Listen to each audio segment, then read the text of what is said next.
پاکستان اور بھارت کی سرکار پٹھان کوٹ واقعے کے بعد بھی بات چیت جاری رکھنے پر ہیں تیار۔ وزیر اعظم میاں محمد نواز شریف نے بھارتی ہم منصب کو فون کیا، دہشت گردی پر افسوس کا اظہار کیا اور بھارت کی فراہم کردہ معلومات کی بنیاد پر تحقیقات کی یقین دہانی بھی کرائی۔ بھارتی میڈیا کے مطابق بات چیت کے دوران نریندر مودی نے دہشت گردی میں ملوث افراد اور تنظیموں کے خلاف فوری مؤثر کارروائی کی ضرورت پر زور دیا۔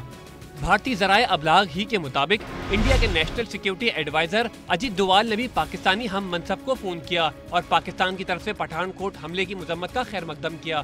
دوسری جانب اسلام آباد میں بھارت کے قائم مقام ہائی کمشنر جی پی سنگھ نے دفتر خارجہ میں ڈائریکٹر جنرل ساؤتھ ایشیا سے ملاقات کی اور سیکرٹری خارجہ ملاقات کی تاریخوں پر تبادلہ خیال کیا۔ ذرائع کا کہنا ہے کہ بھارت نے مجوزہ ملاقات کی تاریخ آگے بڑھانے کا اظہار کیا ہے، جبکہ پاکستان نے جنوری کے وسط میں ہی سیکرٹری خارجہ ملاقاتوں پر اصرار کیا ہے۔